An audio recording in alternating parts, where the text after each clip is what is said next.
I remember the first time I wandered near the old mine. The path was choked with fog, each step muffled by the damp earth beneath my boots. The air smelled of rust and wet stone, and every breath felt heavy, almost alive.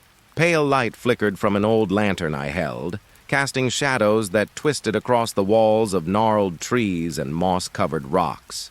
Somewhere deep beneath the surface, I thought I could hear a faint hum, like metal straining under weight, or maybe a voice trying not to be heard. The silence around me was nearly perfect, broken only by the occasional rustling of unseen creatures, or the soft drip of water from somewhere far above the mine entrance. I walked slowly, almost afraid to move, feeling the fog curl around me like fingers. My curiosity urged me forward, though I knew the stories, the miners who vanished, the explorers who never returned. Something about the underground always called to me, and yet it terrified me. Then I saw it. A faint glow, almost like a reflection, but moving. My pulse stilled, and my voice caught in my throat. I told myself it was nothing, a trick of the light, but I couldn't shake the feeling that whatever it was had been waiting for me. Watching? Patient. That's when I realized I wasn't alone, and every instinct in me whispered I should turn back, but I never did.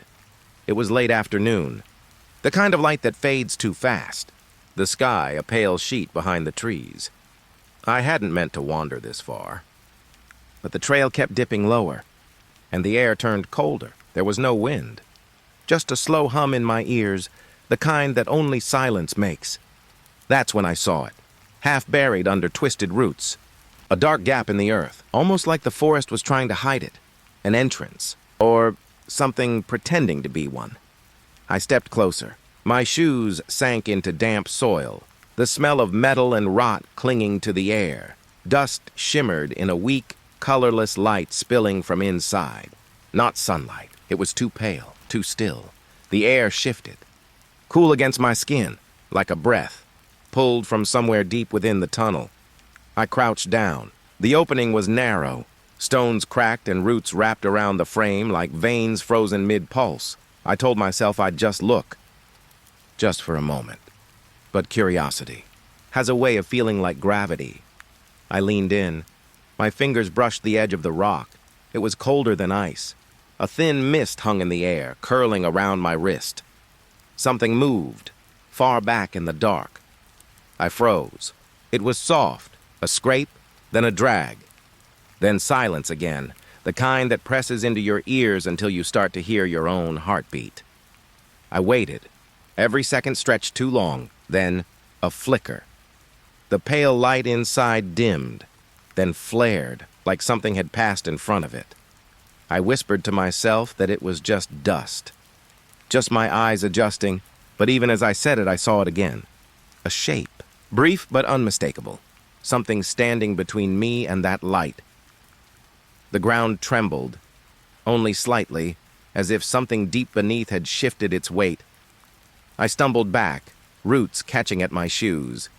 A small stone rolled out from the entrance, bouncing once, twice, and stopping by my foot. It was wet, but the ground around it was dry. I didn't want to touch it, and yet I did.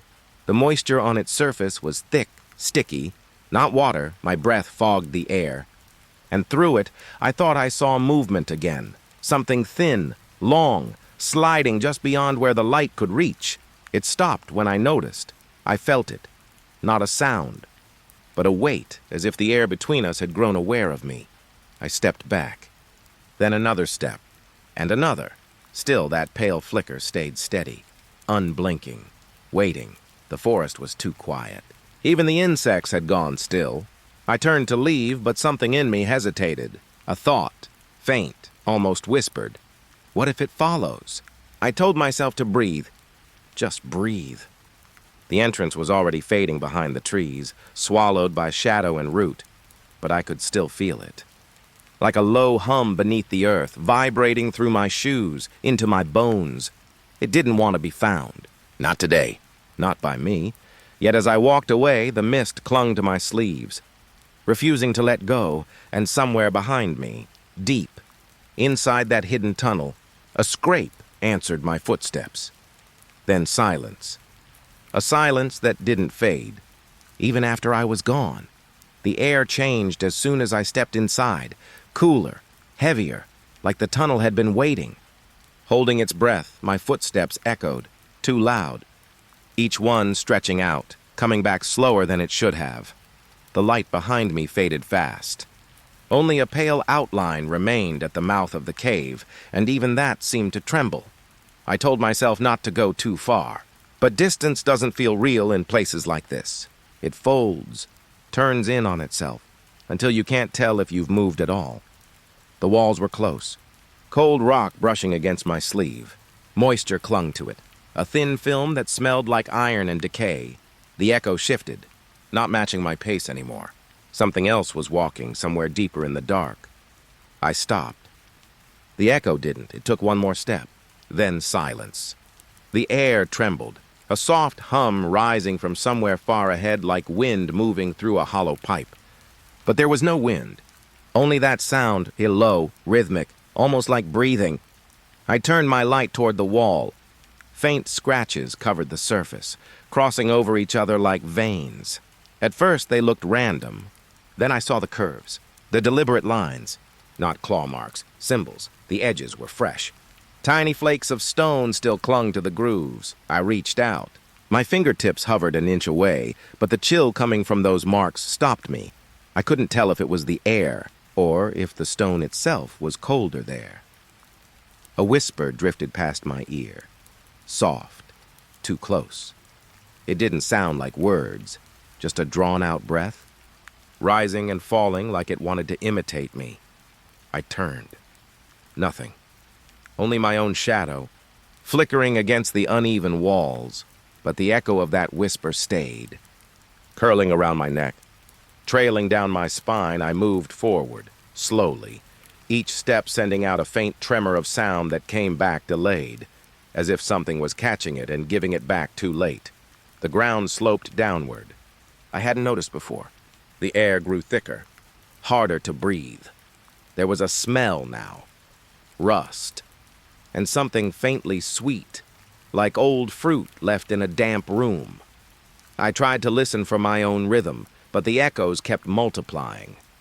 Dozens of soft footsteps, all moving with me, but slightly off. I stopped again. They didn't. Somewhere behind me, a single drip echoed, then another. And then a shuffle. I felt it pass, not a touch. Not exactly. More like a shift in the air. A cold brush across my arm, so light it could have been a draft. Except drafts don't circle you. I held still. My breath shallow. The whisper came again, closer this time, low and wet, like someone breathing through water. My light flickered. The tunnel seemed to bend, its walls pulsing inward, the symbols twisting in the half-glow. I blinked, and for a moment, I thought I saw movement between the carvings. A darker shadow sliding along the stone, staying just out of the light. The echoes grew louder, layered, footsteps, whispers, breaths, all weaving together into something almost human, but not quite. I took a step back. My heel hit loose gravel. The sound cracked through the air and everything stopped. No echoes. No breath. Nothing. The tunnel went completely still. Then, a faint exhale behind me. Cold, close. I didn't turn. I couldn't. For a moment, the air pressed against the back of my neck, like something leaning in to listen. Then it was gone. The hum faded. The echoes went thin. Just the memory of footsteps. I could see the entrance again, a faint circle of gray light waiting far behind me. It looked smaller than before. But it was enough. I started walking. Each step careful, each breath counted. No more whispers, no more echoes. Just silence.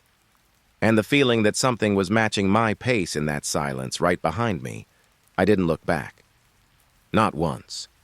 But as I stepped into the open air again, a soft breath brushed my ear, and it sounded exactly like mine. The air was thinner now. Each breath left a faint cloud in the cold. I could still see the faint opening behind me. A small gray wound in the earth, but the tunnel stretched on, longer than it should.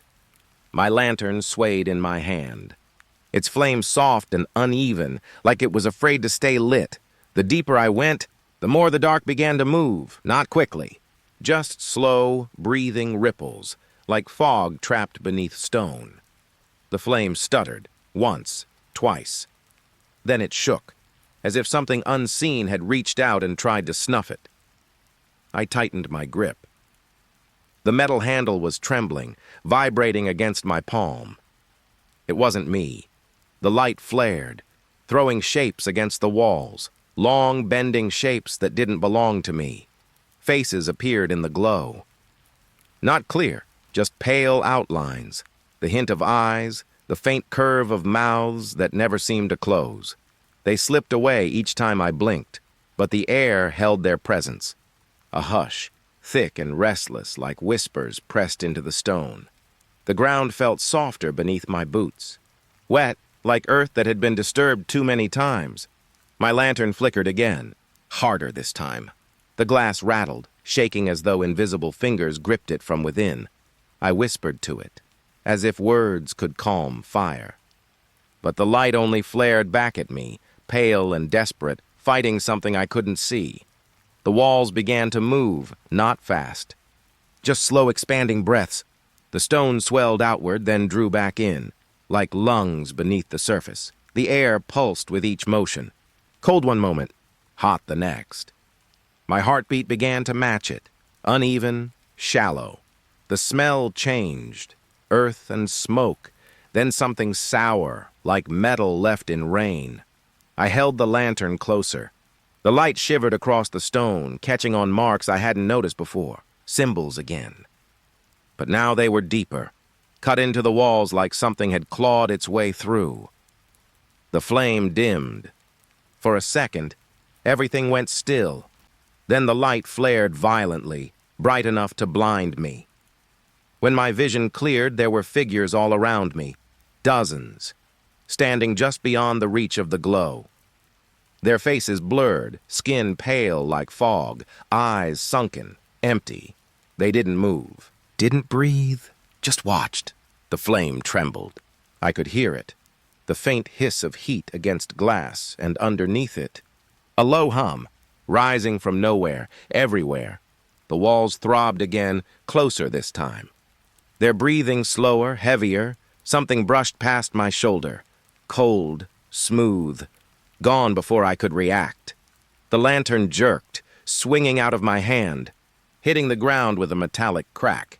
It didn't shatter. It rolled in a small circle, its flame burning sideways, and for one heartbeat, I saw them clearly. The figures leaned forward, their shapes bending in ways they shouldn't, faces stretching into the light. No eyes, no mouths, only hollow space where their breath should have been. The flame sputtered. They froze. Then, slowly, one of them raised its arm. Fingers, and thin as wire, reached toward the lantern. I lunged forward, snatching it before they touched it. The light steadied, barely.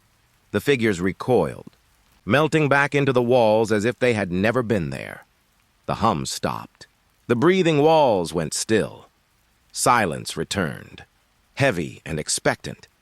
I stood there, lantern pressed tight against my chest, feeling its warmth against my ribs. The flame was smaller now, tired. It flickered once more, then steadied into a fragile glow. In its dim reflection, I saw movement, not ahead but inside the glass. Something faint. A shadow curled around the wick, turning, twisting, like smoke trapped inside. When I looked closer, I saw faces within it. Tiny, flickering, caught in the flame's pulse, each one whispering without a voice. I held the lantern higher. The shapes pressed closer to the glass, their blurred mouths opening wider as if trying to speak through the fire. The light brightened, a single flare, then softened again. They were gone. Only the faint hiss of the flame remained. I stared at it for a long time, and I realized the flame wasn't trembling anymore. It was breathing, slowly, in rhythm with the walls, and I wasn't sure if it was keeping me warm or keeping me here. The air is thicker here, colder. Every breath feels heavier, like I'm inhaling dust instead of air. The tunnel had split, one path open, the other half buried beneath rock and soil. I should have turned back, but the light from my lantern was dimming and the open path felt wrong, too still. So I moved toward the collapsed shaft. The ground trembled faintly under my boots. The scent of dust, metal, and something faintly sweet, like decay, hung in the air. I crouched low, the ceiling pressing close to my shoulders. The rocks above me seemed to lean in, waiting. The passage narrowed, forcing me to crawl. Stone scraped my elbows, dirt filled my palms. Each movement stirred up clouds of fine powder, coating my tongue with grit. I could barely breathe. The sound of my own heartbeat echoed in the space ahead, bouncing back from somewhere too deep to see. Then came the first thump, distant, heavy, like something large shifting its weight far below. The dust trembled, floating in tiny waves through the beam of my light. I froze. Another thump, closer this time. Then silence. The air grew still, so still it hurt my ears. I pressed forward, the passage tightening until my chest brushed the ceiling. Each breath stirred loose dirt that rained down my neck. It felt alive, the whole tunnel pulsing with faint vibrations. I could hear faint scraping from somewhere beyond the collapse. Not steady, not human. It moved in short bursts, then stopped as if listening. My lantern flickered weakly. I tried to shift it forward, but the metal handle caught on stone. When I pulled it free, a soft gust moved past my face. Cold, moist. I turned my head slightly. Through a small gap in the rocks ahead, a faint glimmer moved. Not light. Just movement. The debris shifted. Barely. But enough to send a small rock tumbling toward me. It rolled against my wrist, leaving a smear of wet dust. I whispered something. I don't even know what. A word meant to calm myself, but my voice came out cracked and low, swallowed by the stone around me. Another thump, then two more. Faster now. In rhythm with something breathing, deep and ragged beneath the collapse. The wall to my right shivered. Tiny pebbles rained down. A low groan rippled through the tunnel, not from above, but from within the ground itself. I tried to pull back, but my pack caught on a jagged edge. The straps held me in place. I twisted, panic clawing at the inside of my chest. The air grew thicker. My light dimmed again, a pale orange trembling against the dark. Through the flicker, I saw the gap widening, a long, slow shift. Stones parting as if pushed from below. Something large moved beneath the debris. Not fast, just deliberate. The dust rolled out in warm waves, carrying the scent of damp earth and iron. I couldn't see it. Only the outline. A swelling shadow too wide to fit through the opening. Its movement stopped when I did. The silence pressed down so hard it felt like weight on my back. Then, slowly, the debris trembled again. A single shape rose beneath it, the suggestion of a head, or something pretending to be one. The thumping grew louder, steady, almost like a heart, but it wasn't mine. I clawed backward, rocks scraping my palms raw. My lantern swung wildly, casting warped flashes across the walls. The shadow under the rubble pulled back, not retreating, just sinking deeper, as if returning to where it came from. The tremors faded. The breathing stopped. I lay there for a long moment, unable to move. Dust drifted down in slow spirals, each speck catching the dying light. The air was still again, but I could feel it. That same awareness. The one that's been following me since the first step into this place. It wasn't gone. It was waiting, somewhere deeper, listening. I dragged myself backward until the tunnel widened enough to stand. My knees shook. The lantern flickered once more, then steadied into a weak glow. The debris had settled. The gap was closed, but the faint rhythm still echoed behind the stone, a dull, slow thump buried deep beneath my feet. And even as I turned away, I felt it pulse once more, soft, steady, alive. The tunnels are quieter now. Too quiet, Even my breathing feels wrong here. Too shallow, too loud. Dust floats in thin streaks across the beam of my lantern. Each particle moves slower than it should, as if the air itself has thickened. Somewhere in that stillness, I hear it. A hum. Low, steady, barely there at first. It slides beneath every other sound, beneath my footsteps, beneath the faint crackle of the lantern flame. I stop walking, but it keeps going. A vibration somewhere under the stone. It doesn't echo. It just exists, like it's part of the tunnel's breath. I press my hand against the wall. The rock is cold, but there's something alive under it. A pulse, a shiver I can feel in my fingertips. The hum deepens. Not louder yet, just closer. My ribs ache with each note, as if the sound is crawling through me instead of around me. I turn off the lantern for a moment. The dark folds in instantly, soft, swallowing. The hum sharpens. Now it's clear, a tone just above silence, woven with a faint tremor, like the world is holding its breath. I whisper to no one. Where is it coming from? The air doesn't answer. It presses back instead, vibrating faintly against my skin. I walk again. Each step stirs echoes that die too fast. The light returns, weak and uncertain, glowing through the fog of dust. The hum changes as I move. It bends, shifting pitch whenever I turn my head, as though following the tilt of my breath. Shapes flicker at the edges of my vision. Shadows that don't belong to me. I catch one for half a second. A long, pale blur slipping along the wall, then gone. The hum swells in response. It isn't just sound anymore. It's pressure, a steady push against my chest. Each beat sinking with my pulse. The walls around me feel tighter, the air heavier. My lantern shakes in my hand. Not from fear, from the vibration itself. The flame bends sideways, pulled by something unseen. I keep walking, but the ground feels softer now, like sand shifting under stone. The hum grows.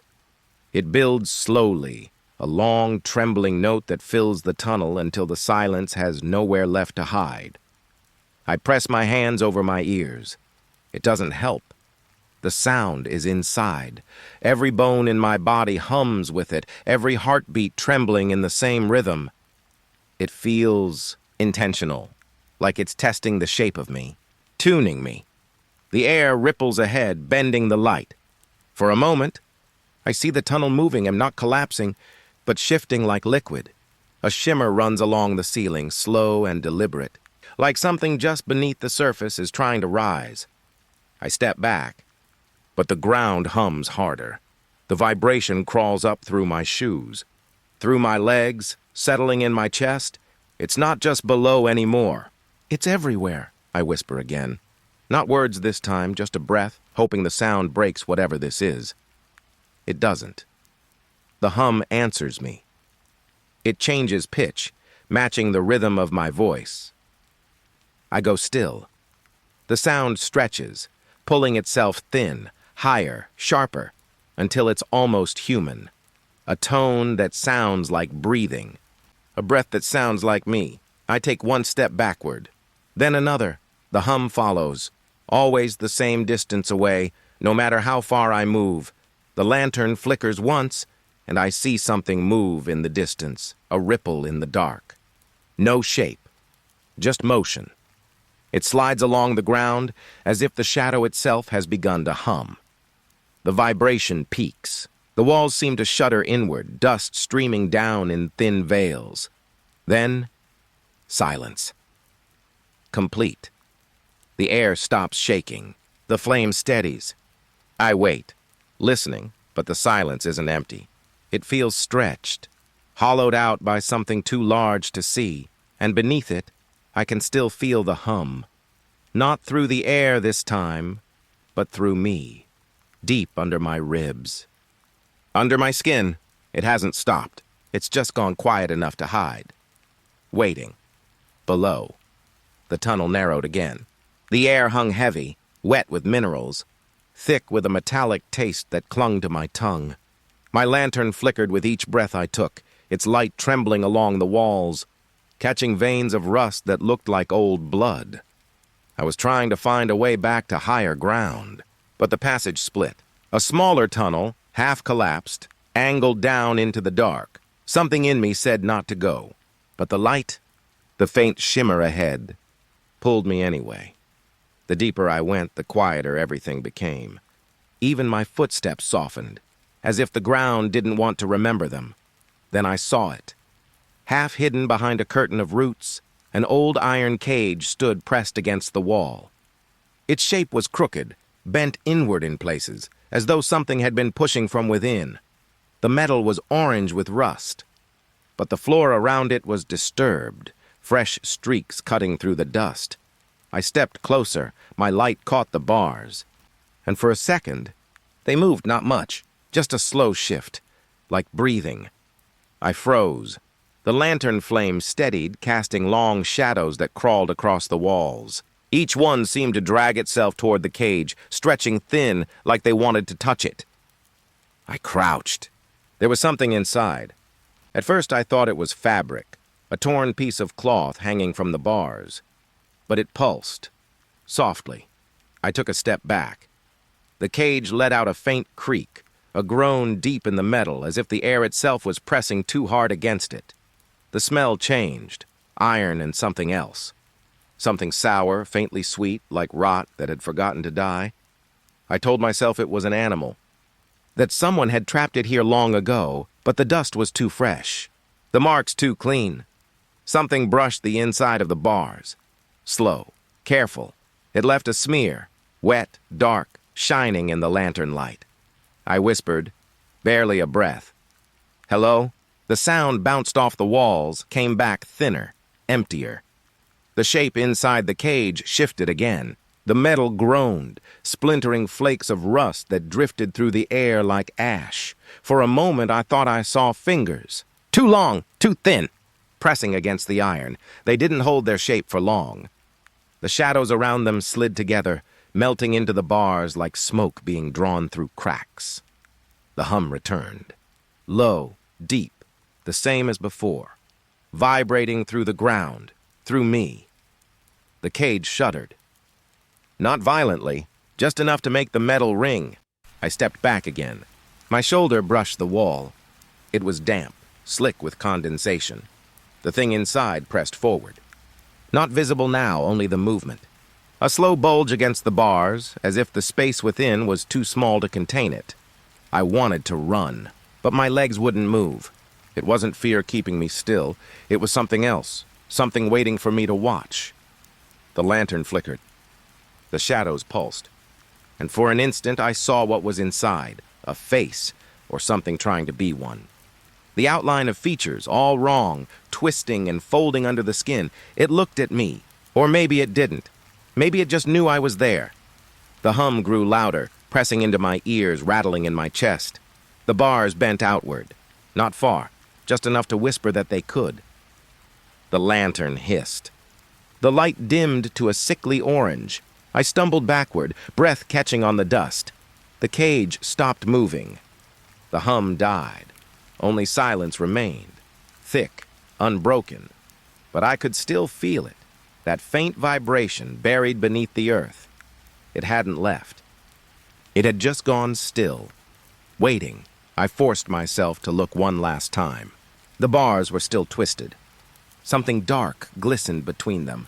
My lantern's reflection swayed across it, and for a heartbeat, the shadow inside swayed back. I turned away, heart pounding, each step echoing down the tunnel. The silence followed me, and somewhere behind me, deep within that rusted cage, metal scraped softly, like something adjusting its shape to fit inside again. The air changed before I noticed the cold. It came slow, like the cave itself was exhaling. Breathing frost into the dark, my lantern's flame trembled, pale and thin, casting a circle of light that barely reached the walls. The ground beneath me crunched. At first I thought it was gravel, but when I looked down I saw frost, thin crystals scattered across the stone. They caught the light, sparkling like tiny teeth, and then I saw the footprints. Not mine. Too long, too narrow. Each print pressed deep into the frost, edges sharp and wet, as if made seconds ago. They led forward, into nothing. Just a short trail, ending in the middle of the tunnel. No turn. No return. Just a stop. The air grew colder. Each breath stung my throat. When I exhaled, the fog of it hung heavy, refusing to fade. I crouched closer, fingers hovering above the last print. The frost hissed against my skin, biting with a sudden sting. It was freezing. Too cold for underground air, the flame faltered again. A faint breeze slithered through the tunnel, low, steady, like something crawling along the walls. Then it hit me. The wind came from ahead, but there was no opening. No draft. It brushed my face, wet, sharp, and my lantern went out. The darkness swallowed everything. The cold deepened. It pressed against my chest, my arms, my neck.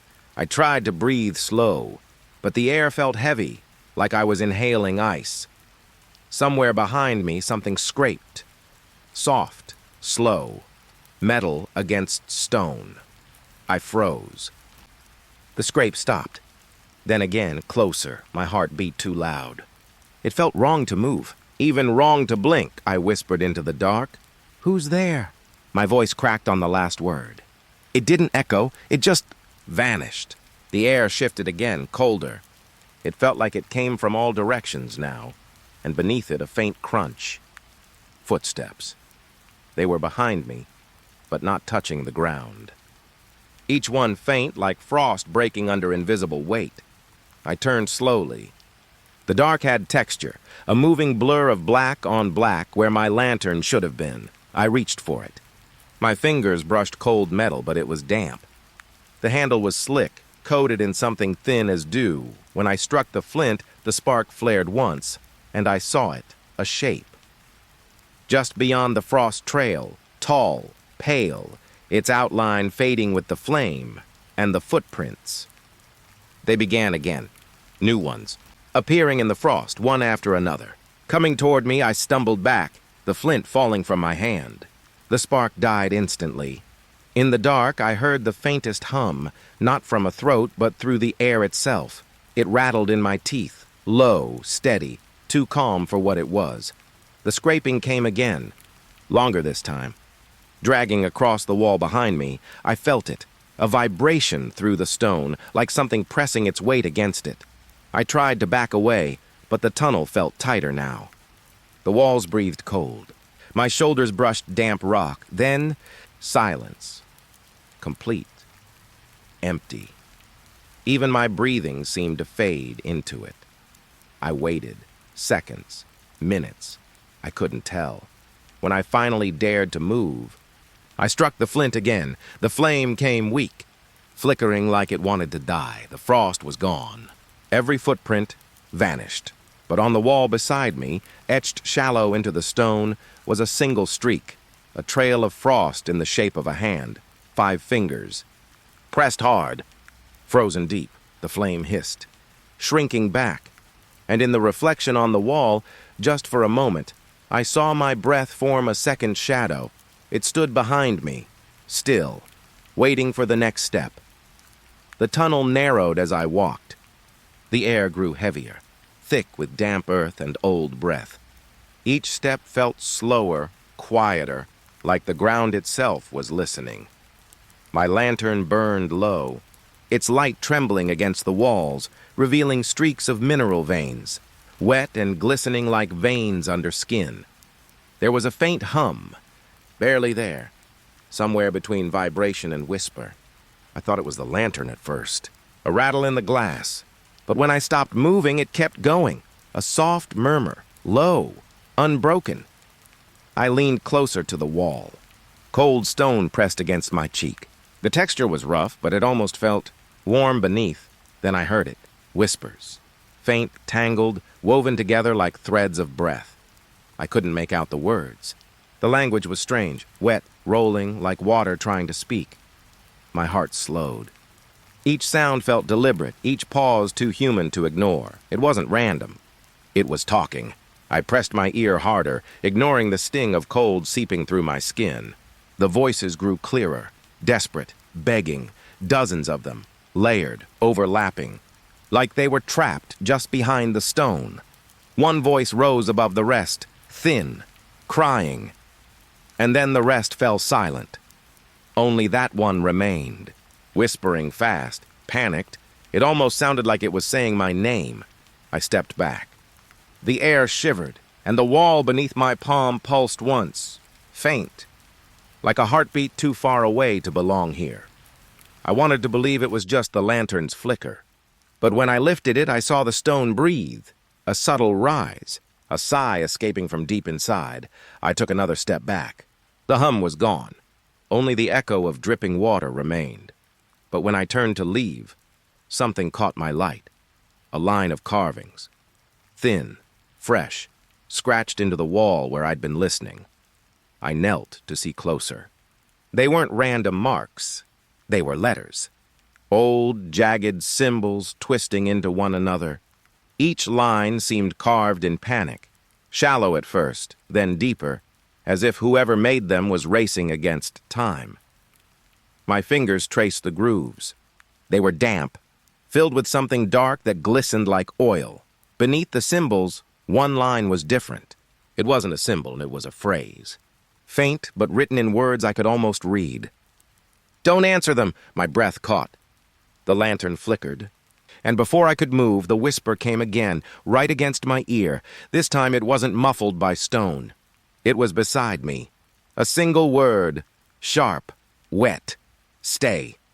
The flame lurched sideways, throwing shadows that crawled along the wall like living ink. The carvings shimmered in the pale light. For a heartbeat, I thought I saw movement inside the grooves, like something sliding just beneath the surface.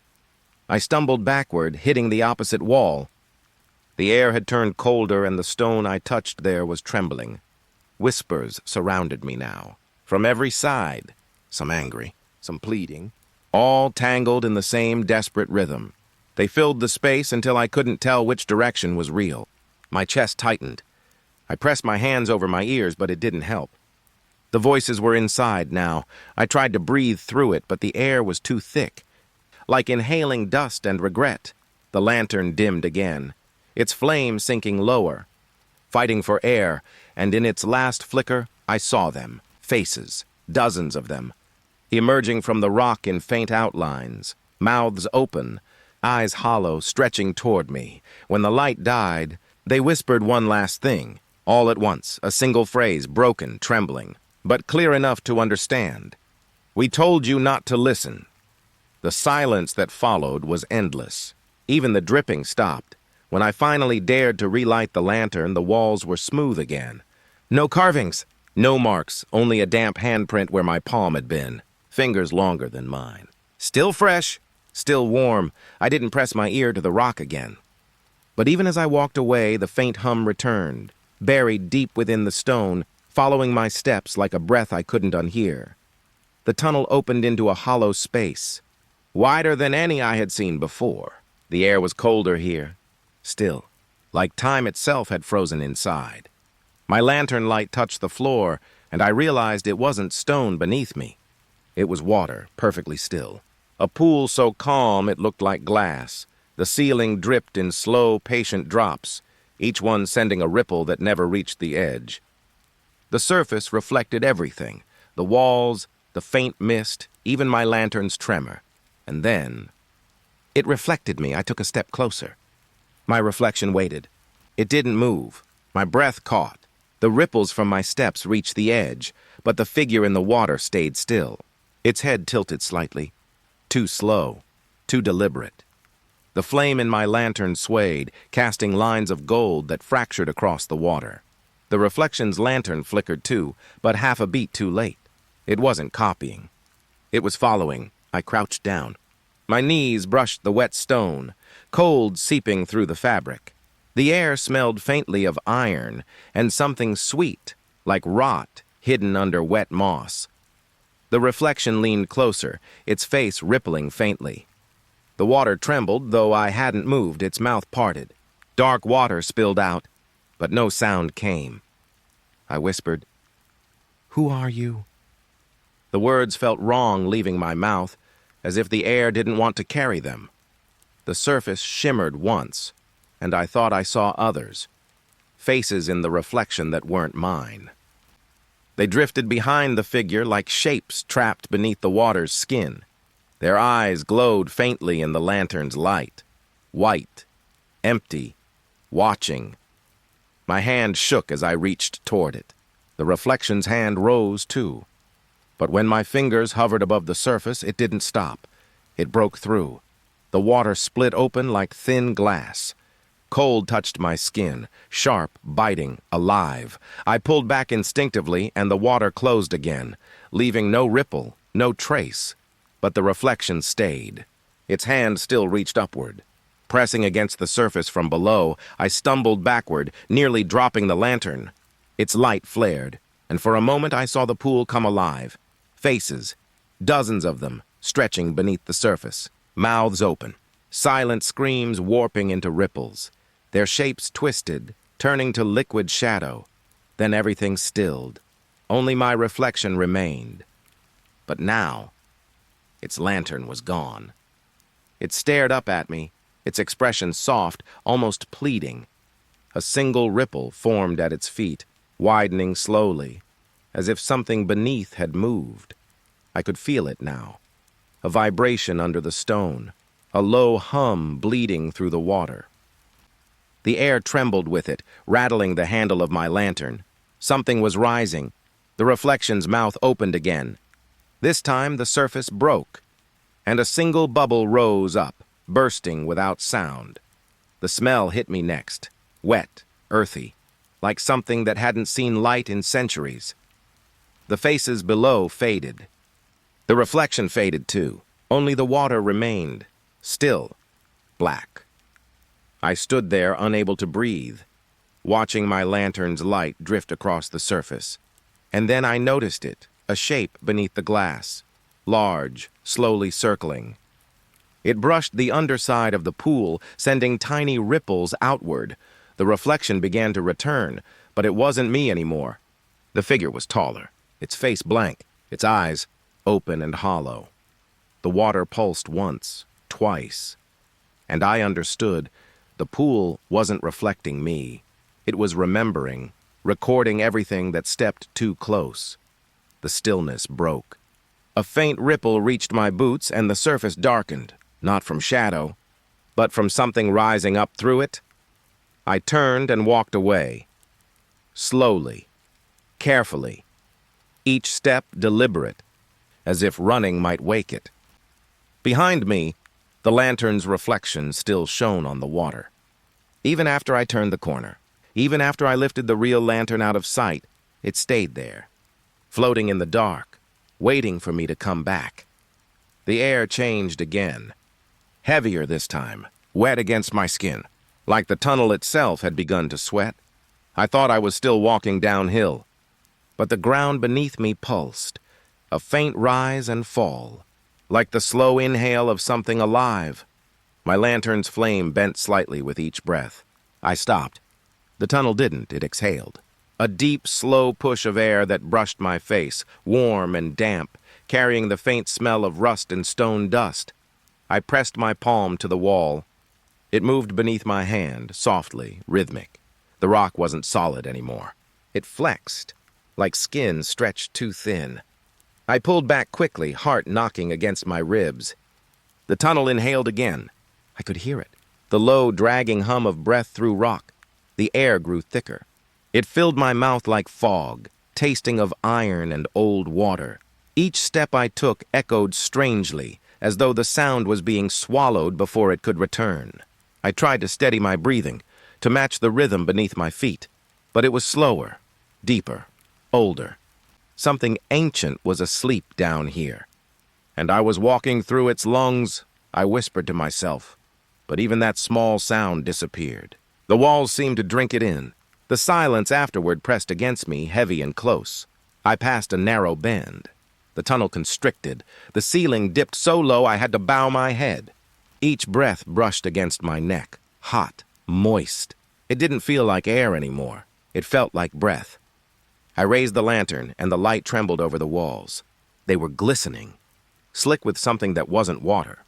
Thin strands stretched between the cracks, shimmering faintly like veins. The pulse grew stronger. It pushed against my boots, vibrating through the floor, steady as a heartbeat. I took another step forward. The ground responded. A slow, heavy inhale. Then, silence. The stillness after was deafening. I waited. No pulse. No breath, just a thick, waiting quiet. My throat tightened. I turned my lantern toward the back of the tunnel and froze. Something scraped. A single dry sound, like stone dragged over bone. It came from behind me. From where I'd just walked, I didn't turn right away. The air had changed again. It was colder now. Sharp. Still. I could feel my pulse in my fingers. The scraping came again. Closer. Slow. Deliberate. I turned. The tunnel was empty. The walls looked solid again. The pulse. Gone. Only the echo of my breath remained, but even that began to sound wrong. It didn't match my chest anymore. It lagged, one beat behind. As if something else was breathing with me. I lifted the lantern higher, and the light flickered. For a moment, I thought I saw movement on the walls, a shimmer, a ripple running through the stone like a sigh. Then the tunnel exhaled again. The force nearly blew out my lantern. It carried a sound this time, a low, distant groan, like the throat of the earth opening. I stumbled back. My foot caught a loose stone, and when it hit the ground, the tunnel inhaled sharply, like it had been startled. The walls trembled, dust raining down in soft cascades. I held my breath. Didn't move. Didn't blink. The sound came once more. The scraping, right beside my ear this time. A whisper of stone on stone. A shift too close to be imagined. I turned again and saw nothing. Only the pulse, back now. Faint. Beating beneath the walls like a buried heart. I began to walk again, faster this time. The air pulsed around me, timed to my steps. When I paused, it paused too. When I ran, it chased me. The tunnel grew narrower, hotter. The breath followed, pressing against my back, moving through the dark like something enormous trying not to be heard. My lantern flame stretched long and thin. Drawn toward the black behind me, it wanted to go back. The air was pulling it, pulling me. I stumbled through a break in the tunnel wall into a smaller chamber. The air in here was still, cold. I leaned against the rock, panting. It didn't move this time, no pulse, no hum, only silence. And then, just before the quiet settled completely, the tunnel behind me exhaled one last time. A soft, tired breath, as though disappointed. The lantern light fluttered once, and the pulse faded into the dark. I didn't look back. A narrow side chamber opened off the main tunnel. The air smelled sweet and thick, wax and smoke, though the lantern in my hand was the only light I had brought. Candles burned, flickering, alone. Their flames bent gently, though no wind moved them. Each one cast trembling shadows along the walls, long and thin, dancing like fingers reaching out. The wax dripped slowly, thick, molten trails sliding down to pool in shapes I could barely understand. Some curves became letters. Some lines became symbols. They were fresh, soft, and warm beneath my fingers. I leaned closer. The smell of hot wax filled my nose, mixed with something sour and metallic. Blood, old and forgotten. A soft sobbing echoed somewhere in the chamber. I froze. The sound seemed to come from everywhere and nowhere, bouncing between the walls, growing faint and closer at the same time. The candles wavered again. A subtle shift in shadow made the walls look alive. Long faces stretched across the stone, eyes wide, hollow. Watching.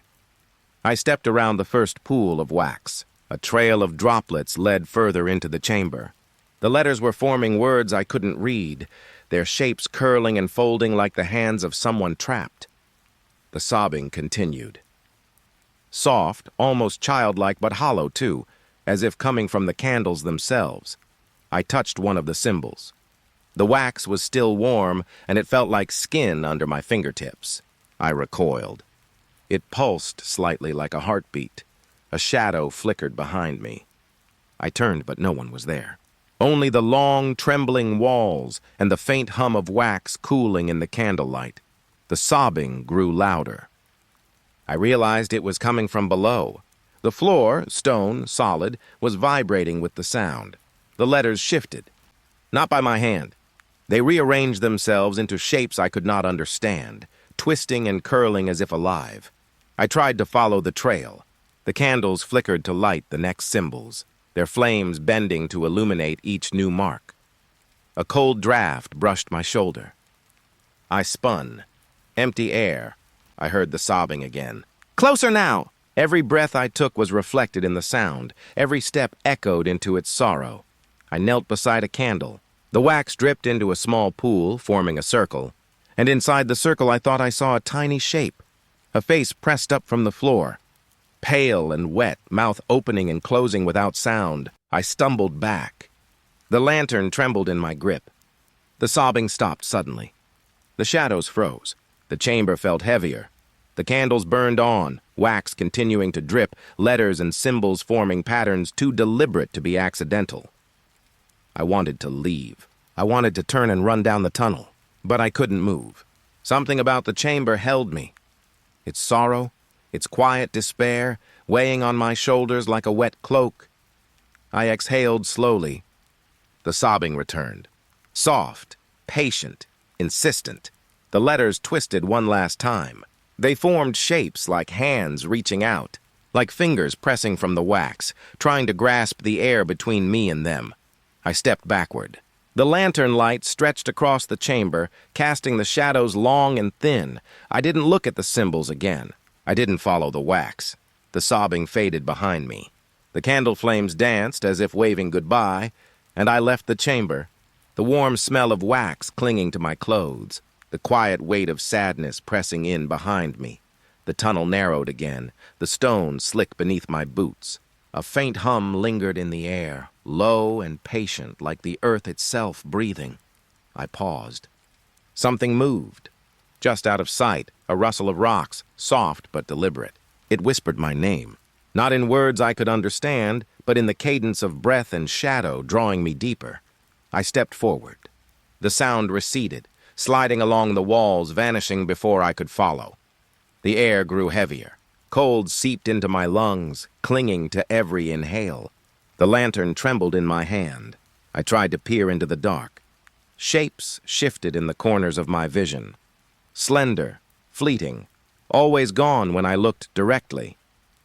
The rustling returned, closer this time.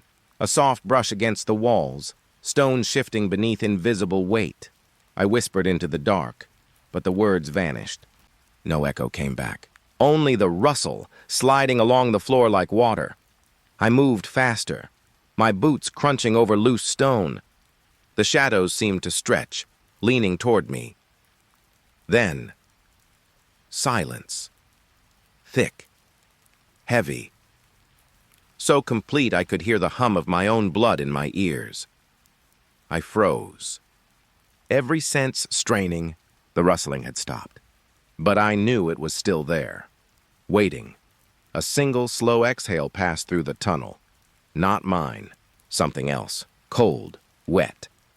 I tried to follow the sound again, careful, deliberate, but the path seemed to twist. Corners I remembered were gone.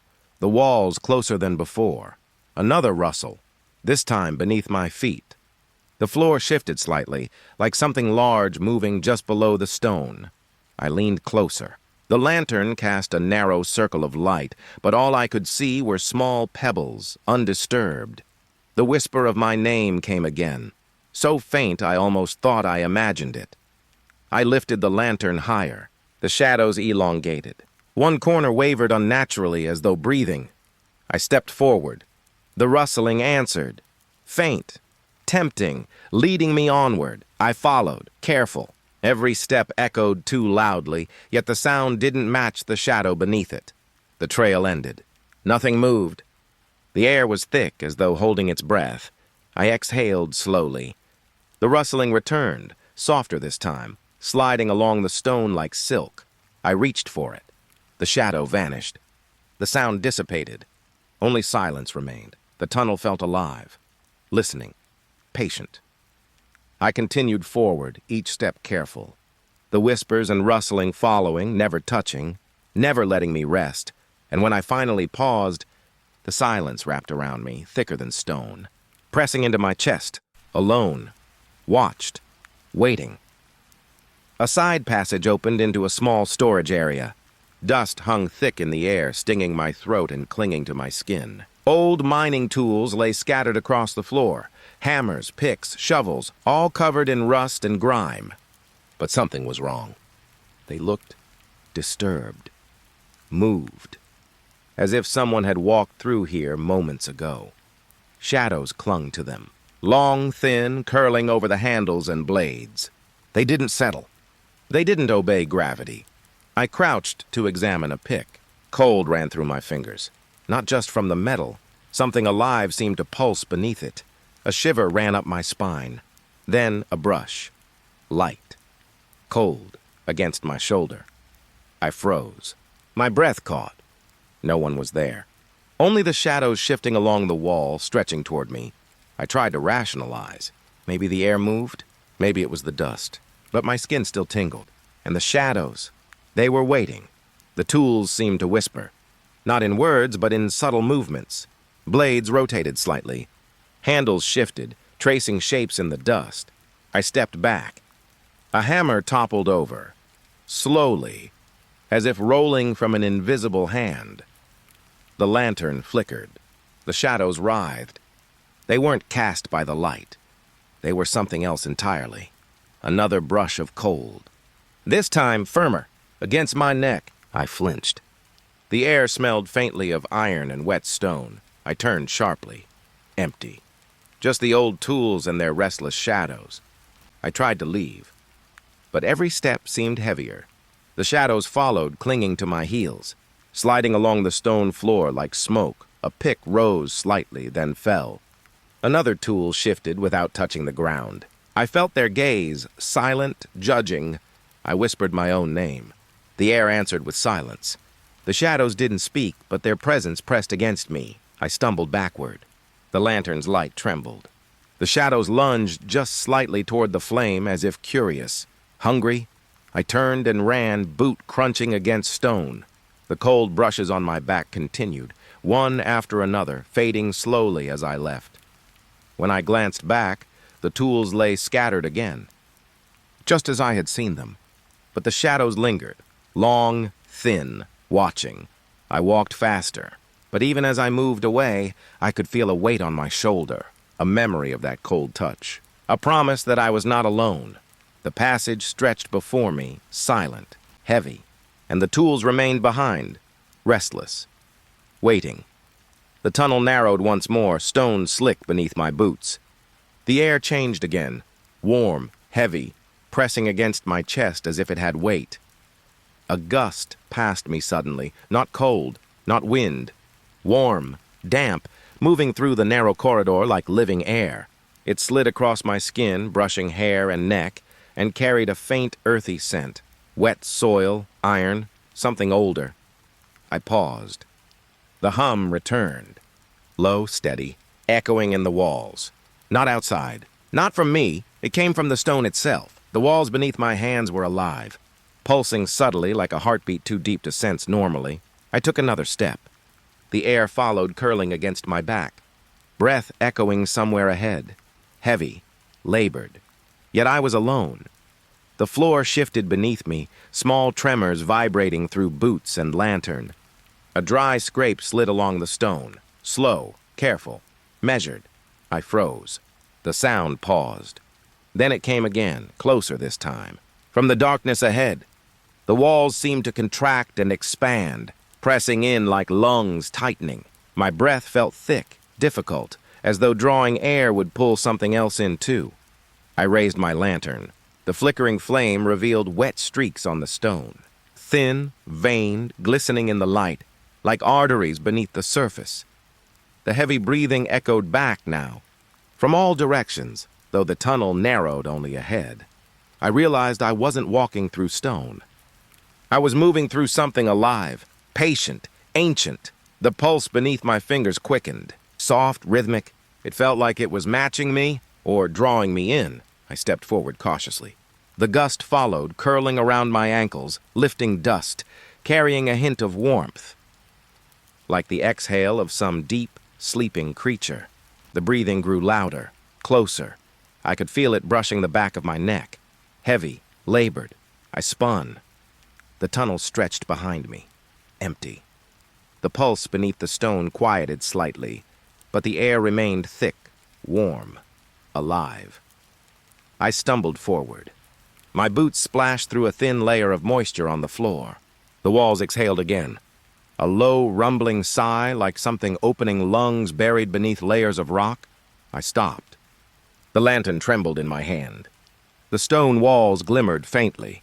Shadows stretched unnaturally, elongating and twisting as though aware of me. Another breath, closer, heavier. I could feel it brush my face, sliding over skin and clothing, warm, wet, persistent. I wanted to turn, to run, but the walls pressed gently against me, guiding, trapping. The tunnel itself had learned my rhythm. A faint whisper of air passed, carrying sound this time, echoes of something exhaling, of lungs too vast to belong to any single creature. I exhaled slowly. The air thickened, clinging to my lungs, to my chest. To every inch of exposed skin, I moved again, carefully, step by step, following the pulse beneath the stone. The breathing ebbed slightly, then rose again, filling the tunnel with its presence, pressing against my mind as well as my body. I glanced at my lantern. Its light shivered, casting thin fingers of gold across the slick walls. For a moment I thought I saw shapes, shadows moving independently, sliding along the stone like smoke. The pulse beneath me slowed, heavy, deep, steady, watching. I pressed my palms to the walls. The stone was warm, alive, patient. I stepped forward and the tunnel exhaled once more. A final gust, warm, wet, and insistent. I did not look back. The walls had breathed around me, felt me, and marked me in ways I could not see. The corridor stretched onward, dark, alive, and I was still moving, alone, yet never alone. The tunnel ended at a door. Old wood swollen and cracked. Faint light seeped from the gap beneath it, casting a thin line across the stone floor. I stopped. The air here was different, thicker, heavier, carrying a low hum that seemed alive. Soft whispers drifted out. My name, over and over. Almost gentle, almost coaxing. But something in the cadence made my chest tighten. I pressed my hand to the door. It shivered under my touch. The wood groaned, as if breathing slowly in the dark. The light underneath pulsed faintly. Step by step, it expanded and contracted. Not a flame, not electricity. Something else. Something alive. I leaned closer. The whispers grew. Clearer now. Syllables I could not understand, yet somehow knew. Calling me forward, urging me to open. I drew a breath. Cold, damp, metallic. The air behind the door seemed to seep into the tunnel, pressing against my lungs, filling the space with weight. I turned the handle, slowly, carefully. The door creaked. A hollow sound that stretched into the corridor. Beyond it, the tunnel continued, longer than it should have been. Endless, folding in on itself. A corridor that twisted and stretched impossibly far. The faint light floated ahead. Pale, almost hesitant, leading me deeper into the unknown. I stepped inside. The air shifted immediately, cooler, thicker. The whispers followed, sliding along the walls, reaching out for me. I glanced back. The door had closed silently behind me. No handle, no gap of light, only stone. Every step echoed. But it wasn't my echo alone. Another pattern of sound followed. A whispering pulse, like someone walking just behind me. I tried to focus on the corridor. On the walls. The stone was slick, damp, and the shadows bent unnaturally around the light. The whispers intensified. They formed no words, only tones and sighs, pressing into my ears and chest. The corridor stretched endlessly. Corners bent without reason. The air pulsed, timed with some heartbeat I could not sense fully. I walked forward, step by step following the pale light. It floated slightly above the floor, guiding me deeper into the impossible. The whispers were patient now. No longer urgent, just waiting. Every breath I took was mirrored in the silence. Every heartbeat echoed along the walls. I realized I could not see the end. The corridor went on forever, folding in ways my mind could not understand. And yet, the whispers beckoned me forward. I exhaled slowly. Stepping carefully, I moved into the impossible tunnel, alone, and followed. The door behind me had vanished. The corridor had swallowed it, leaving only the pale light and the soft, insistent whispers calling my name.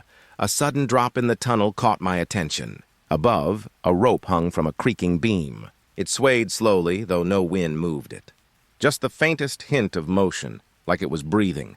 The air smelled damp and earthy. Cold seeped through the stone walls. Each step toward the rope felt heavier, as if the tunnel itself resisted my presence. Shadows twisted around it, elongated and curling along the walls. They weren't cast by my lantern. They had shape, weight, and intent. I reached out. The rope trembled under my fingertips, softly, almost tenderly. Yet there was something in the movement, something watching. A distant clanging echoed from deeper in the mine. Metal striking stone, slow, irregular, the sound carried weight. A reminder that I was not the first to walk here. The rope swayed again. I noticed a shadow climbing along it. Slow, deliberate, and yet impossible. Not human. Not solid. It moved with the rhythm of the rope itself. I stepped back. The air shifted, carrying a faint hum, vibrating through my chest. The rope twitched as if responding. A thin line of dust fell from the ceiling. It drifted lazily down, settling on the rope and lantern, but the shadow still clung to it. I held my breath, every muscle tense. The tunnel seemed to lean in, pressing against me, listening. The clanging came again, closer this time. Metal striking stone, then silence. The rope swayed more violently. The shadows writhed along the walls. I realized they were following me, stretching and twisting with every movement I made. I stepped toward the exit of the passage. The rope swayed faster, casting long, writhing shadows across the tunnel. The air grew colder, sharper against my skin. A faint whisper brushed my ear. I turned sharply. Nothing. Only the rope, still swaying, and shadows clinging to the walls. I hurried along the corridor. The rope swayed behind me, still moving without wind, as if alive. The shadows followed, stretching into the corners, watching me. The clanging faded, leaving only the hum of air and stone. The rope's sway slowed, but the weight of the shadows remained. I didn't look back. I kept walking, step by step, the tunnel pressing around me. And the rope, suspended above, continued its quiet, patient dance in the dark. The tunnel opened into a pit, a sudden drop swallowing my boots from view. Pale, phosphorescent light glowed from below, casting an eerie shimmer on the walls above. I leaned over the edge. Shapes floated beneath the surface, silent, still, like they had always belonged to this darkness. The air smelled damp and earthy, mixed with the faint tang of something metallic. A cold draft curled around my ankles, lifting dust from the stone floor. I lowered the lantern carefully. The light stretched into the pit, revealing forms, thin, elongated, almost human, yet distorted, pale, and blurred. They didn't move, but I felt them, watching, waiting. The glow pulsed softly, like the breath of some hidden creature, slow and patient, and I realized the light itself seemed alive. I stepped closer. The edges of the pit were slick, stone dampened with moisture. My lantern trembled slightly in my hand. A faint ripple disturbed the surface below. Nothing rose, nothing fell. Just a subtle shift, a movement of mass, heavy but silent. I swallowed. The air pressed against my chest, weighty, expectant. Every sound I made echoed strangely, bouncing back from the walls, distorted and uneven. I bent closer to see. The shapes seemed to drift with the light, moving imperceptibly, flowing like smoke trapped in water. A soft hum reached my ears, low, resonant, vibrating through my bones. It was not the tunnel. It was from below, from the pit itself, from whatever dwelled beneath the pale glow. The light shimmered brighter, casting long shadows along the walls.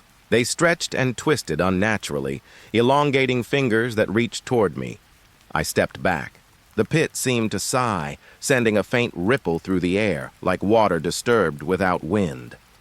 I raised the lantern higher. The glow revealed more shapes, some close to the surface, others deeper, indistinct and waiting. A faint splash, just a whisper against the stillness.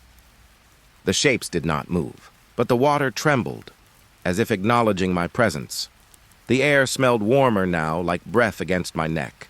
The pit exhaled softly, and I felt a pull, gentle, almost magnetic, drawing me closer. I stepped back again, heart racing. The hum grew slightly louder, resonating through the stone, through the air, through my bones. The lantern flickered. The shapes shimmered with it, changing slightly with each pulse of light. I thought I saw faces, pale, blurred, distant, watching me silently. I didn't stay long. The pull was irresistible, and the pit seemed endless, holding secrets older than the mine itself. I turned, climbing back up the slick stone edge. The glow receded behind me, fading into the shadows of the tunnel. The hum lingered faintly, a whispering reminder of what waited below. And as I moved on, I felt the weight of eyes upon me, silent, patient, and infinite. The tunnel narrowed again, stone slick beneath my boots. The air felt heavy, charged, like the moment before a storm breaks. The walls shimmered faintly, as if dust and shadow had combined into motion. Closer now, I realized it wasn't dust at all. The surface flickered like broken glass. Like static on an old television screen, faces appeared briefly in the shimmer. Pale, twisted, vanishing the instant I tried to focus.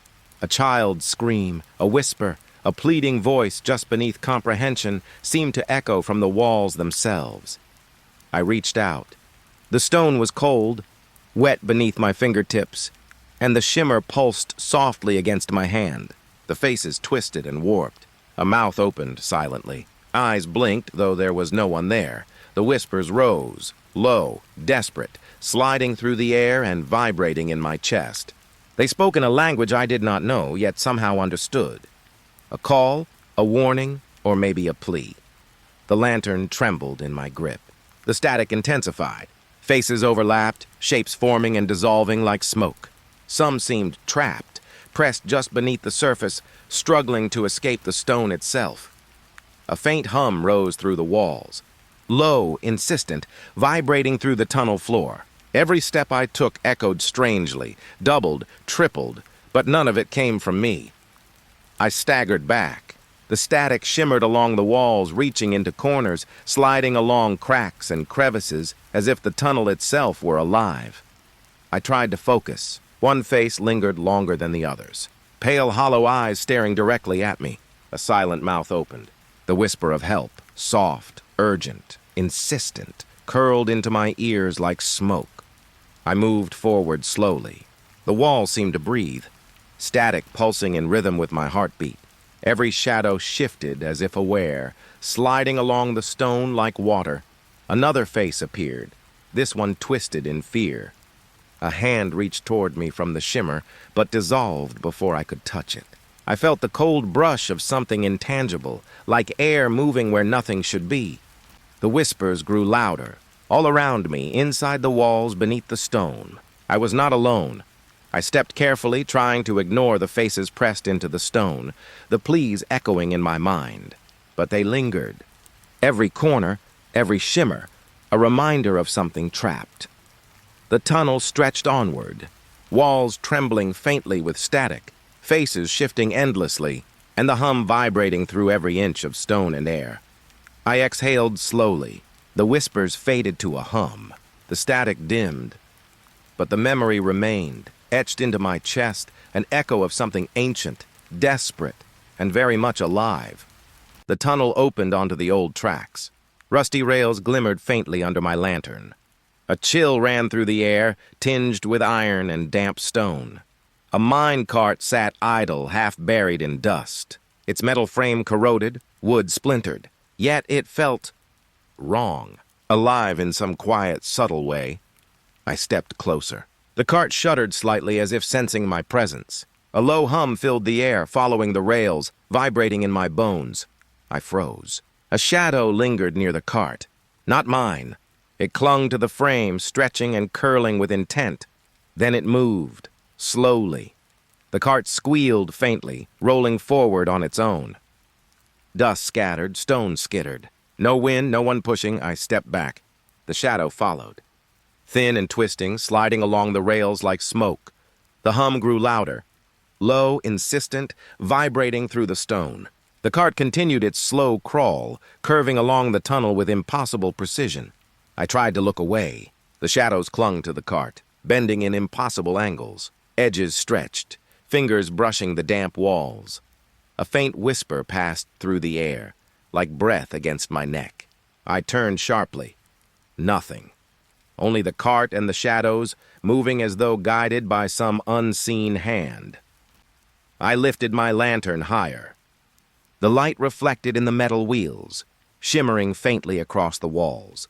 Faces appeared in the flicker, pale and distorted, vanishing as quickly as they came.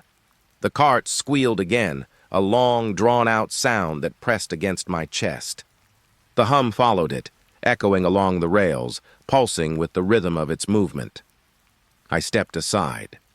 It passed slowly, deliberately, like it knew every inch of the tunnel. The shadows twisted around it, sliding along the walls, never letting it be alone. The hum lingered even after it disappeared around a bend. I remained frozen, lantern trembling in my hand, listening to the rails settling into silence. The tunnel felt emptier now, yet heavier, as if the cart had left something behind. The shadows seemed to breathe, stretching along the damp stone, waiting for the next movement, the next intruder. I exhaled slowly, pressing forward. But the memory of the cart lingered, its hum, its shadows, and the sense that I had just glimpsed a presence older than the mine itself, patient and waiting, forever moving along the silent rails. The tunnel stretched before me, stone slick underfoot, air damp and heavy with the scent of earth.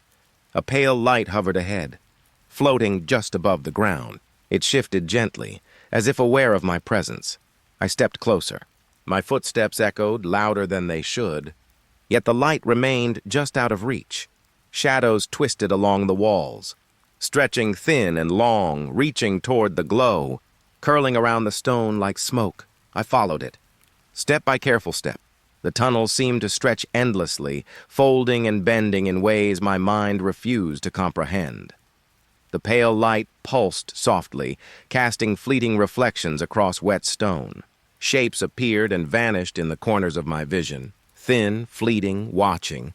A soft hum vibrated through the walls, synchronizing with my heartbeat. The air felt thicker here, pressing against my lungs with each inhale. I moved faster, but the light stayed ahead, always teasing, always just beyond reach. The shadows grew more restless, sliding along the walls, curling under my boots, stretching toward me in silent anticipation. I glanced behind. The tunnel behind me was empty, yet the echo of my own steps seemed wrong, doubled, tripled, as if something else moved in time with me. The light pulsed again, warmer now, softer, but no closer. It beckoned silently, drawing me deeper into the unknown. I reached out. The air shimmered where the glow hovered. It was not solid, not flame, not stone, something alive, patient, and ancient. I exhaled slowly. The shadows swirled closer, yet retreated from the light's edges, forming a corridor within the tunnel, guiding me forward. The pale glow shifted slightly, leading me down a narrow bend. I felt its pull in my chest, like gravity, like a promise. I continued forward, each step measured, my own echo merging with the hum of the tunnel, following the unseen rhythm of something beneath the stone. The light pulsed faintly. A heartbeat in the dark, and I realized the tunnel was alive. Not in the sense of stone, but in the sense of watching, feeling, knowing. Step by step, I followed the pale glow, alone, yet guided by something unseen, something patient, and impossibly ancient. The tunnel ended in a vertical shaft. A ladder, rusted and slick, led upward into darkness. Each rung glimmered faintly in my lantern light, pale and unstable beneath my fingers. I grasped the first rung. Cold metal bit into my palms. The stone walls pressed close, damp, slick, almost alive. As I climbed, the whispers returned. Soft at first, curling around my ears, then rising into a chorus of urgent voices. They turned into screams. Sharp, distant, impossible to ignore. Shadows twisted along the shaft. Elongated, reaching toward me, sliding along the stone like liquid smoke. They weren't cast by the ladder nor by my lantern. They were something else entirely. A hand reached from the darkness. I could not see it fully, only the suggestion of fingers, thin, curling, grasping. I jerked upward faster, heart hammering. The ladder groaned under my weight. Rust flaked and fell, scattering to the stone below. The air smelled metallic and wet. Each breath felt heavier than the last. I glanced up. Darkness stretched above me. The shaft seemed endless, folding impossibly higher, bending beyond comprehension. Another scream echoed, shattering the quiet rhythm of my steps. I froze mid-rung, palms raw, listening to the darkness that reached from above. The shadows writhed around me, touching my arms, my legs, sliding like liquid along the rusted metal. The whispers sharpened into voices, mocking, urgent, pleading. I climbed faster, rung by rung, each movement accompanied by a soft scraping behind me, a presence just out of reach. The ladder quivered under my weight, groaning, threatening to give way. A distant clattering echoed from below. The shadows flickered, reacting, stretching along the shaft as though alive. I felt fingers brush my shoulder. Cold, wet, insistent. I exhaled sharply. The rust crunched under my grip. The darkness above seemed to inhale, waiting, patient. Every scream, every whisper, every shadow was part of it. I reached the top. The ladder ended abruptly. Air shifted, heavy and still. The shaft opened onto more darkness, but the whispers faded slightly. I paused, chest heaving. The shadows lingered behind, thin and curling along the ladder. The screams turned into murmurs, then silence. The air smelled damp and iron-rich. The tunnel below seemed impossibly far away. I realized the ladder had carried me not just upward, but closer to something older, something patient and watching.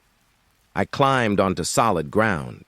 The ladder trembled faintly beneath my weight as though reluctant to release me, and above, the darkness waited, alive, breathing, filled with whispers yet to come. The tunnel narrowed again, stone slick beneath my boots, air thick with the damp scent of earth. Shadows gathered in the corners. Not cast by my lantern, not by the walls themselves. They shifted unnaturally, stretching, curling, leaning toward me. I paused. Every step I had taken seemed to echo differently now. A soft rustle followed my movements, though no one was there. The shadows seemed aware, waiting, watching. Every flicker of my lantern made them stretch further, reach longer, curl around cracks and crevices. I exhaled slowly. The stone walls felt closer, pressing inward. A cold draft ran along my spine, carrying whispers too faint to understand. I stepped forward cautiously. The shadows twisted in response, leaning toward me, yet never crossing fully into the light. A soft scraping echoed from deeper in the tunnel. Quick, fleeting, impossible to locate. I froze, lantern trembling in my hand. The shadows moved closer, sliding along the walls with a quiet intelligence. I could feel them listening, breathing in time with me, mirroring my heartbeat. Watching the rhythm of my steps, the air grew heavier, thicker. Each inhalation felt wrong. Every breath carried a sense of being observed. I moved again, slowly. Step by measured step. The shadows followed, stretching along the walls, forming angles that shouldn't exist, reaching for spaces between stone and air. A whisper brushed my ear. My name softly curled into my thoughts like smoke. I spun. Nothing. Only the shadows, patient, waiting, watching. The tunnel stretched endlessly. Shadows shifted with every flicker of light. Some seemed to linger longer than others, hinting at figures hidden beneath the stone. I exhaled again. Step by step, I continued forward, but the feeling never left. The shadows listened, always listening, stretching and shifting, patient, aware, and impossible to escape. The tunnel opened into a chamber. Stone walls curved upward, enclosing me in cold darkness. The air was still. Too still, every sound I made was deafening. My heartbeat thundered in my ears. Breath echoed against the walls, though the space seemed designed to swallow sound. I stepped forward. The stone was damp beneath my boots. The faint scent of mold and earth clung to the air. My lantern trembled slightly in my hand. I stopped. Silence pressed against me, dense and tangible. I felt eyes, countless eyes, tracking me from every shadowed corner. The walls seemed to absorb my presence, drawing in the warmth and motion of my body. Even the whispers I thought I had heard before felt muted here, distant, swallowed by the stone. I moved cautiously, step by step, each footfall echoing unnaturally, bouncing back, distorted, alien. Shadows gathered in the corners, thin and dark, curving along the walls, watching, patient. I exhaled slowly. The silence grew heavier, settling into my chest. The chamber seemed alive, breathing in rhythm with me, counting my heartbeat. I raised the lantern higher. The light stretched across the walls, revealing nothing, only stone, curves, and cracks, and the sense that countless eyes still lingered in the dark. I felt the weight of the chamber pressing down, a suffocating embrace. I realized the space had no beginning, no end. The walls folded in on themselves, endless, infinite, holding me within. Every breath was amplified, every movement mirrored by the quiet stone. I was alone, yet surrounded, isolated, yet observed. Step by step, I advanced. The chamber swallowed me. The walls hummed softly, the echoes of my heartbeat and breath becoming one with the silent stone. I paused. A shiver ran through me. The chamber waited patiently, watching, breathing, and I understood. I had entered a place that consumed sound, and perhaps time itself. The tunnel opened onto a vast underground river. Its surface was black, still, and silent. No ripples, no wind, only darkness stretching across the water. I knelt at the edge. The cold, damp air carried a metallic tang, mixed with the scent of wet stone and moss. A soft hum rose from the river, vibrating faintly through my bones. Shapes moved beneath the surface, large, impossible forms, shifting silently against the current. I couldn't tell if they were solid or shadows, alive or echoes of the deep. The lantern cast pale light across the water. Reflections warped and twisted. Shadows on the far wall flickered, bending unnaturally with each subtle movement. I stepped closer. The damp stone underfoot was slick. A chill ran up my spine, pressing against the back of my neck. A sudden ripple disturbed the river. Something massive moved beneath the surface, cutting through the darkness without sound. I caught a glimpse of a shape so vast, its outline impossible to comprehend. The water exhaled, a faint breath-like vibration that touched my chest. My own heartbeat seemed loud, thudding against the hush of the cavern.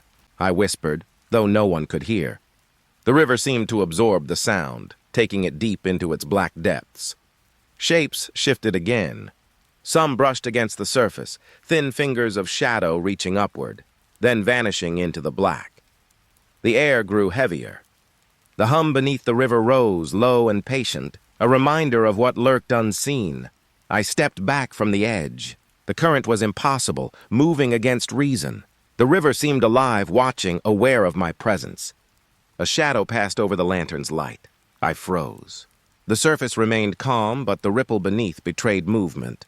Slow, deliberate, immense. I exhaled slowly. The river swallowed my breath, the cavern pressing close, and I realized the underground current carried more than water. It carried the weight of something ancient, patient, and watching. I moved along the bank, careful, quiet. The shapes followed just beneath the surface, invisible, silent. and the river whispered its presence to my chest with every step I took, step by step. I advanced, aware of the black water's gaze, and the impossible forms gliding beneath, silent, massive, and eternal. The tunnel narrowed and then widened again. A faint light appeared ahead, warm and promising. My chest lifted with relief. Finally, an exit. I approached slowly. The stone underfoot was cold, damp, and the air smelled of earth and faint smoke. Each step echoed unnaturally, longer than it should, stretching into silence. The light grew brighter. I reached the doorway. A soft draft carried a whisper, curling around my face like smoke. I stepped through. The light was warm, pale, familiar. But the walls curved strangely. The floor felt the same under my boots. I stopped. The tunnel stretched before me again. No exit. Only the same endless stone. I turned. Behind me, the doorway shimmered, twisting impossibly, folding into shadows I couldn't name. A strange hum filled the air. Low, insistent, vibrating through the stone, through my chest, through my bones. I realized then the mine had no edges. No beginning, no end. Shadows moved along the walls. Not cast by lantern light. They shifted with intent, aware of me, aware of every heartbeat. I walked slowly, step by measured step. The doorway reappeared ahead, always leading me back to the same stone. The air pressed closer, damp and heavy, and the weight of silence settled over me. The mine had learned to contain me, to stretch endlessly, folding itself in on every path I chose. I touched the wall, cold, solid, unyielding. The shadows twisted against my hand, sliding along the stone like living smoke. I exhaled slowly. Acceptance settled in. The tunnel would not release me. I was alone, yet not. A distant hum vibrated through the endless stone. I realized I was surrounded on all sides, by walls that shifted, by shadows that watched, by a place that had no exit. I walked on. The doorway shimmered ahead, promising escape, yet delivering the same stone, the same shadows, the same endless silence, step by step. Breath by breath, I moved through the mine, and the mine moved with me, infinite, patient, endless.